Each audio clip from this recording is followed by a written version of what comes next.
और उसमें भी जो फैसला होगा वो कोर्ट्स के जरिए होगा। जो हैबिचुअल स्ट्रीट क्रिमिनल्स हैं, जिनकी पूरी हिस्ट्री है कि वो मुख्तलिफ क्राइम्स में आए, तो उनको फिर वो कोर्ट के जरिए भेजा जाएगा और कोर्ट ने अगर फैसला किया कि जी बिल्कुल इस शख्स को उस दायरे कार में लाया जाए तो वो चीज़ कही जाएगी। अच्छा, ये मेरा केस सेफ सिटी के हवाले से, एक मिनट, सब मैं बैठा हुआ हूँ। सेफ सिटी के हवाले से क्या काबीना के इजलास में कोई बातचीत नहीं हुई? आज 10,000 कैमरों की जो जरूरत है इस हवाले से, वो कौन से मुश्किलात थे जिसकी वजह से 2016 से लेकर 2022 तक अब तक सेफ सिटी जो है ना उस पर अमल दरामद नहीं हुआ? बताया जा रहा है कि मतलब जो गैर सिविलियन कंपनी को जो है ना एक ठेका दिया गया था, उससे लेकर फिर दूसरे गैर सिविलियन कंपनी को ठेका दे दिया गया है। कराची की सूरत अबतर होती जा रही है, स्ट्रीट क्राइम बढ़ते जा रहे हैं, लेकिन क्या ऐसे मुश्किलात है जिसकी वजह से वो 10,000 कैमरे अब तक नस्ल नहीं हो? देखिए जी, आज कैबिनेट की मीटिंग में सेफ सिटी पे डिस्कशन नहीं हुआ, लेकिन जहाँ तक मेरी नॉलेज है, आई विश कि मेरी नॉलेज ठीक हो, कि ये काम किया गया है NRTC को और वो लोग उस पर एग्रेसिवली काम कर रहे हैं।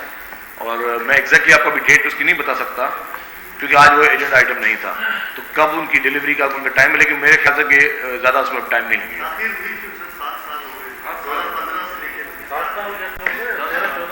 जी। अब उसमें ज़्यादा कोई प्रोसेस है, कुछ चीज़ें थी, कुछ लीगल चीज़ें भी थी, लेकिन अब उसमें उसको हम स्पीड अप कर रहे हैं। उसको सेफ सिटी के लिए कोशिश ये की जा रही है कि जल्द से जल्द जो है वो चीज़ें हो जाएं। पानी का मसला बहुत ही ज़्यादा संगीन है और जैसे कि काबीना ने भी इस पर तशवीश का इज़हार किया है, लेकिन जिस वक्त आप तशवीश का इज़हार कर रहे थे उसी वक्त जो एक पानी की अथॉरिटी की तकसीम का इदारा है इरसा, उसकी जानिब से ये स्टेटमेंट सामने आया है कि सूबों में बराबरी की बुनियाद पर तकसीम की जा रही है, कोई किसी सूबे का पानी नहीं लिया जा रहा, जबकि हमारी और आपकी नॉलेज के मुताबिक सवाए पीपल्स पार्टी की मरकजी हुकूमत की बाकी किसी की भी हुकूमत आई है तो सिंध के पानी का हिस्सा हर वक्त लिया जाता रहा है, गुज़िश्ता हुकूमत में भी। अब जबकि वफाकी वजीर आपाशी भी आप खुद हैं और सूबाई वजीर आपाशी भी खुद है, उस दौरान भी इरसा जो है अपनी हरकतों से नहीं बाज आ रहा। देखिए जी, ये बिल्कुल आपने चांडे साहब सही बात की है। इरसा के प्रॉब्लम्स शुरू से रहे हैं और अभी भी हैं, और उसमें सिंध की नुमाइंदगी भी, और वो हर प्लेटफॉर्म पे वाटर डिस्ट्रीब्यूशन में अपनी रिजर्वेशंस जो हैं वो पेश करते हैं। इस वक्त भी रिजर्वेशन यही है हमें, और ये बिल्कुल अगर इरसा का दावा है कि पानी की तकसीम मुनसिफाना है, तो मैं कैटेगोरिकली कहता हूँ कि पानी की तकसीम मुनसिफाना नहीं है। और इस वक्त जो उन्होंने CJ लिंक कैनाल खोला है वो इलीगल है।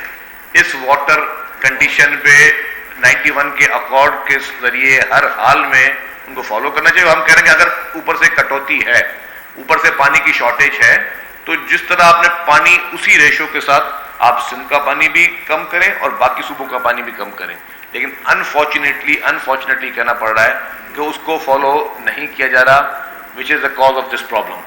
सो हमारी पूरी की पूरी कोशिश ये है, और आज बिल्कुल कैटेगोरिकल कहा गया कि federal minister of water and power को भी लिखा जाएगा, लेकिन प्राइम मिनिस्टर साहब को भी लिखा जाएगा, और ये अपनी रिजर्वेशंस दी जाएंगी जी, बराए मेहरबानी उस अकॉर्ड को फॉलो करें, क्योंकि लोगों की जिंदगी से बढ़कर कुछ नहीं है। और मैं एक बात थोड़ी वादे करते चलूँ, जो किसान होता है वो बड़ी मेहनत के साथ एक फसल लगाता है, और आजकल फसल लगाने की जो कॉस्ट है पर एकड़ मुख्तलिफ फसलों की मुख्तलिफ कीमत है वो भी बहुत ज़्यादा है, तो उसकी जो पूरी जमा पूंजी होती है वो उस फसल में लगाता है इस उम्मीद से कि उसको पानी मिलेगा और फिर जब फसल निकलेगी तो फिर अपना गुजारा कर सकेगा। अनफॉर्चुनेटली काफ़ी फसलें जो हैं वो सूख रही हैं, काफ़ी फसलें ख़राब हो रही हैं। गवर्नमेंट को बहुत सीरियस कंसर्न्स हैं कि जब आपके मुल्क में मुआशी सूरत हाल इस वक्त बेहतर ना हो, ऑलरेडी आप बहुत ज़्यादा चैलेंजेस का सामना कर रहे हैं, उसमें अगर आपने ज़राअत जैसे अहम मुल्क में, क्योंकि हमारा पाकिस्तान मशहूर ही एक ज़राई मुल्क है, हमारी इकॉनमी जो एग्रीकल्चर इनकम इकॉनमी है, उसमें अगर हम इस तरह की किसी क्राइसिस का सामना करेंगे तो ये ना ही उन लोगों के लिए अच्छा है ना ही मुल्क के लिए अच्छा है। तो हम लोग कोशिश पूरी कर रहे हैं। मैं ये नहीं कह सकता कि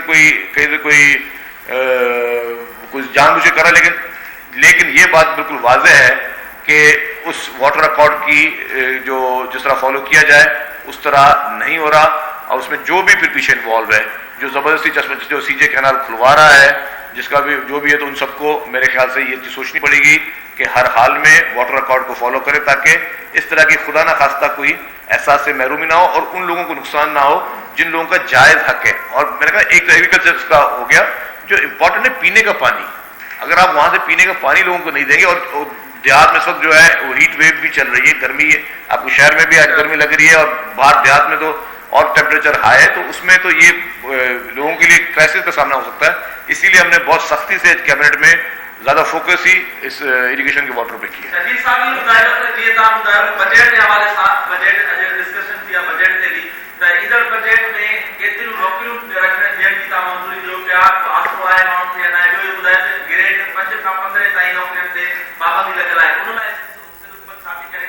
देखिए जी, जॉब्स पे आज कोई डिटेल में बात नहीं, मैं आपको बता कि बजट की प्रायोरिटी सेट की गई है कि प्रायोरिटी क्या, प्रायोरिटी होगी कि मैं गवर्नमेंट को अपनी इनकम बढ़ानी है, प्रायोरिटी होगी कि एक्सपेंडिचर्स को जितना भी कर्टेल कर सके उतना कर्टेल करना है, और तीसरा ये कि इस तरह से हम ख्वाहिशारी के साथ चलें कि आइंदा के जो चैलेंजेस हैं जो नजर आ रहे हैं पूरी कौम को, उसमें हमारी स्ट्रेटेजी क्या होनी चाहिए, उसमें हमारी प्रायोरिटीज क्या होनी चाहिए।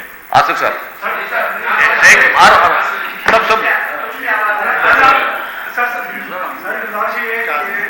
अभी आपने कहा कि ऐसा के हवाले से जो बात हुई वो ये है कि ऐसा अगर आपको मैं कहा कि हमने आपको 60,000 क्यूसेक पानी रिलीज कर दिया, अब वो ऑफिशियली तो आपको रिलीज हो गया, लेकिन आज की रिपोर्ट है कि आपको 60,000 क्यूसेक जो पानी वहां से रिलीज हुआ वो तोसा से गुड्डू तक 14,000 क्यूसेक पानी जो है वो गायब हो गया।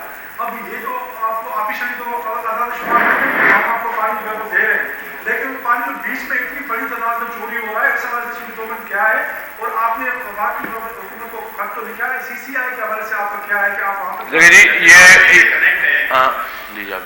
ये पानी की जो बहरान है वो एकदम में नहीं है, हुकूमत का किरदार था, किसानी इस सवाल से रेफर लिखा होगा कि पानी का बहरान है, इतनी शार्टेज है, हिंदू हुकूमत ने प्लानिंग क्यों नहीं की, जो है चावल की काश्त पे पाबंदी लगा दी गई, वैसे ही पहले ही हमारे पास गंदम की शार्टेज है, चीनी हम बाहर से मंगवाते हैं, प्लानिंग हिंदू हुकूमत ने क्यों नहीं की, उसमें हिंदू हुकूमत की कोई इसमें नायरी।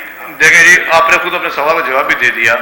आपने एक तरफ कहा कि प्लानिंग नहीं की, दूसरी तरफ आपने कहा कि जी चावल की काश्त पे पाबंदी लगा दी गई है, और आपको पता है चावल की काश्त पे पाबंदी क्यों लगती है, क्योंकि चावल को चाहिए होता है एक्सेस वाटर। तो ये प्लानिंग का हिस्सा थी कि चावल की काश्त पे पाबंदी लगाई गई। जो आपका सवाल था जी, बिल्कुल जो चीफ मिनिस्टर साहब ने सखर में मीटिंग की और उसमें सख्ती से उस वक्त भी फैसले यही किए थे, चीफ मिनिस्टर साहब ने खुद भी प्रेस कॉन्फ्रेंस भी की उस मीटिंग के बाद कि हम हर प्लेटफॉर्म पे इसको उठाएंगे, हम फेडरल कैबिनेट में उठाएंगे, हम सीसीआई में उसको उठाएंगे, प्राइम मिनिस्टर साहब को खत लिखेंगे, और हमें देखिए यही होता है मौजूद माशरे में गवर्नमेंट से डिमांड करने का यही तरीका होता है। तो जो भी पॉसिबल डिमांड्स हैं वो हम करेंगे, और इंशाल्लाह ताला हमें पूरी उम्मीद है कि जो हमारा जायज़ मुतालबात हैं वो हम अपने पूरे करवाएंगे भी सही। ये नहीं सिर्फ मुतालबे करने से, खत लिखने से हम कोई खामोश बैठ जाएंगे। हमें ये उन मासूम लोगों के हक का पानी है, शॉर्टेज है, उसको हम एडमिट कर रहे हैं। हम ये नहीं कह रहे कि जी शॉर्टेज ना हो, शॉर्टेज नहीं है या कोई ज़बरदस्ती कुछ चीज़ की जाए, लेकिन उस शॉर्टेज के बावजूद जो भी हमारा शेयर बनता है हम सिर्फ वो शेयर मांग रहे हैं। हम 1 क्यूसेक पानी भी एक्स्ट्रा फेडरल गवर्नमेंट से डिमांड नहीं कर रहे कि हमें कोई फेवर दिया जाए। हम कहते हैं कि जो हमारा उस शॉर्टेज के हवाले से और 91 अकॉर्ड के हवाले से जो हमारा ड्यू शेयर बनता है, बराए मेहरबानी वो हमें दिया जाए। इक़्तिदार साहब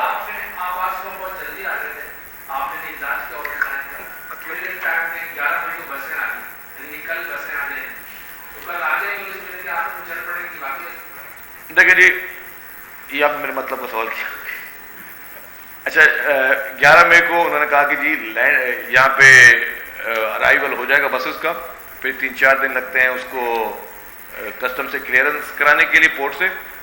उसके बाद जी बसों तो हमारे रेडी हो जाएंगी इंशाल्लाह। उसके बाद ड्राइवर्स की ट्रेनिंग है, और फिर ड्राइवर की ट्रेनिंग के बाद फिर उसकी जो है वो टेस्ट ड्राइव्स भी होंगी। ट्रैक की जहाँ तक बात है, चीफ मिनिस्टर मैंने आपसे पहले भी कहा था कि ट्रांसपोर्ट के लिए पीपुल्स पार्टी की लीडरशिप, चेयरमैन बिलावल भुट्टो जरदारी साहब, प्रेसिडेंट आसिफ अली जरदारी साहब और चीफ मिनिस्टर सिंध साहब की सख्ती से हिदायत है कि ऑलरेडी इसमें ताखीर हो चुकी है, मजीद ताखीर बर्दाश्त नहीं है। और उसी लिए हमने, आप देखेंगे डे टू डे बेस पे हर प्रोजेक्ट पे मीटिंग्स हो रही हैं। अब इधर से इसकी प्रेस कॉन्फ्रेंस के बाद भी मेरी 2 मीटिंग सिर्फ इन्हीं प्रोजेक्ट्स पे हैं। तो ऑरेंज लाइन है इस वक्त, और हमारी जो इंट्रा सिटी बस आनी है वो टोटली फोकस्ड में है। इंट्रा सिटी में 240 बसें कराची के लिए आ रही हैं, 10 बसें लाड़काना के लिए आ रही हैं, और ऑरेंज लेन में जो है वो 20 बसेस जो हैं वो ऑरेंज लेन के लिए आ रही हैं। तो अब उसको जो सिविल वर्क और इंफ्रास्ट्रक्चर है उस पर काम हो रहा है। उस पर अगर उसको हम ये दिलचस्पी शायद ना लेते तो शायद और मजीद डिले होता, लेकिन जिस तरह के सब हम लोग इकदाम कर रहे हैं उसमें पूरी उम्मीद है कि मैंने उनको डेडलाइन दी है 30 मई को सिविल वर्क कंप्लीट करने की। लेकिन एक इसमें आइटम्स ऐसा है जो सेंसर डोर्स हैं जो बाहर यूरोप से आने हैं, तो वो उन्होंने कहा कि शिपमेंट नहीं करें, बाय एयर मंगवाएं। मैंने कॉन्ट्रैक्टर को कहा कि आप अपने एक्सपेंसेस पे इसको बाय एयर मंगवाएं ताकि हम ये चीज़ें कर सकें।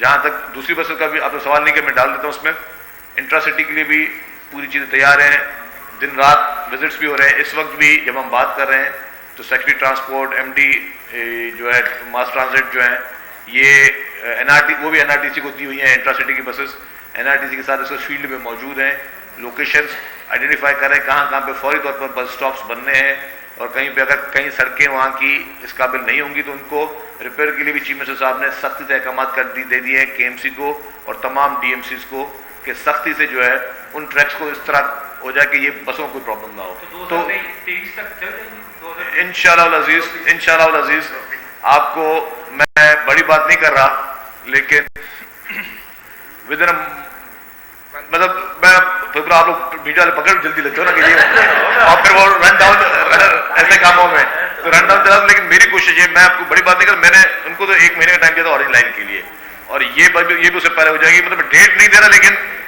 विद इन 60 डेज चले इसको पकड़ने थोड़ा सेफ। मैं कहता हूँ विद इन 60 डेज आपको कराची में भरपूर तरीके से ये बसेस चलते नजर आएंगे, और इंशाल्लाह। और ये सिर्फ ये मैं कहता हूँ अभी भी ये बसेस कम है, हम मानते हैं।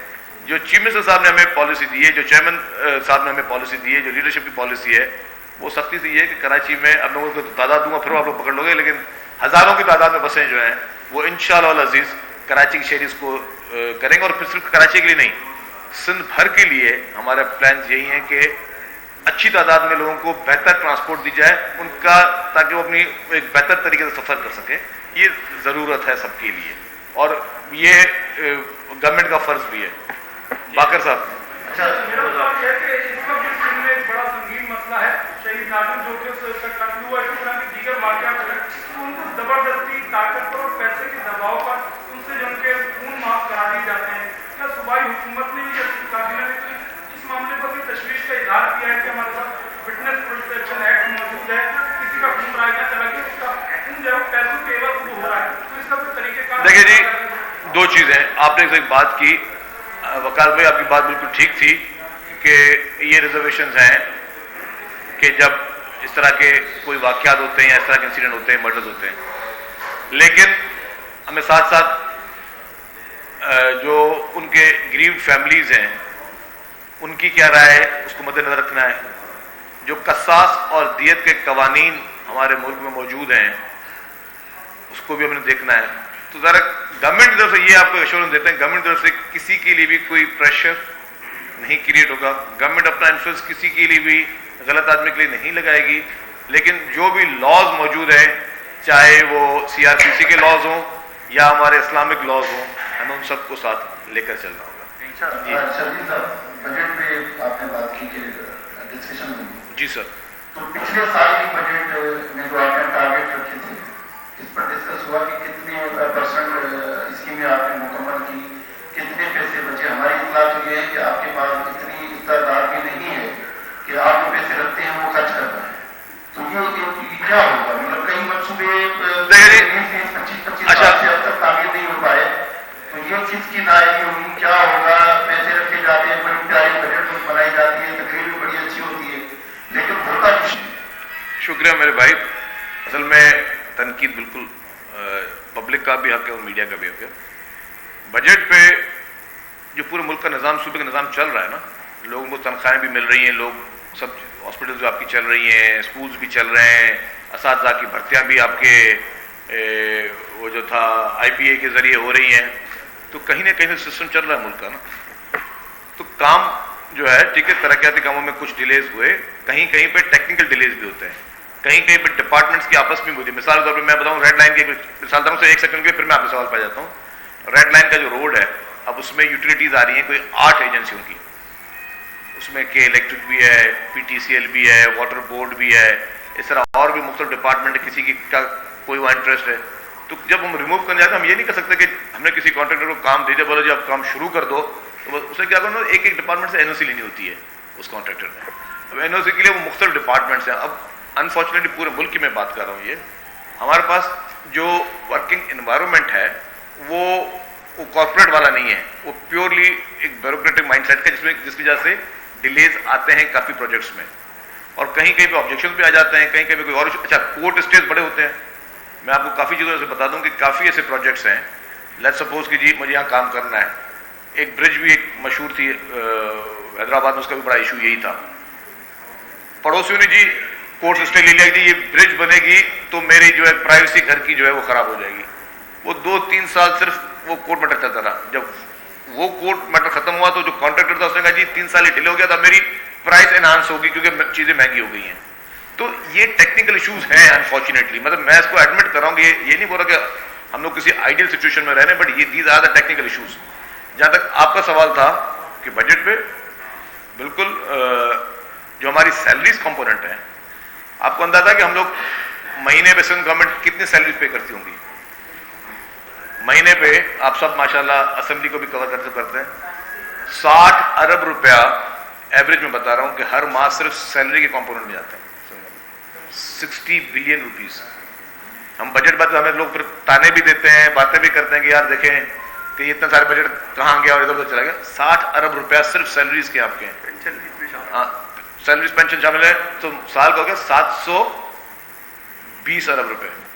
सिर्फ आपको सैलरी कुछ हो ना हो 720 अरब रुपए आपको सिर्फ सैलरीज की मद में दे रहे हैं। तो हैं चीजें, लेकिन उनको बेहतर करने के लिए और उसको आइडियल बनाने की कोशिश ज़ाहिर सबको करनी, सबने अपने एफर्ट्स यूज करने। और कोई सवाल तो नहीं है? आपका भी है? मैं आ जाऊँ।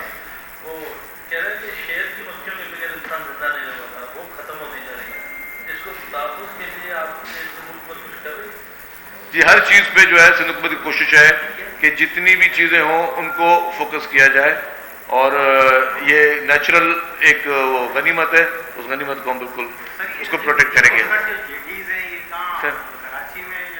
जी सारी ये क्यामारी साइड पर जेटीज हैं, ठीक है ना, क्यामारी साइड पर 64 जेटीज थी जिनको रेगुलर नहीं किया गया, उनको रेगुलर करने के लिए।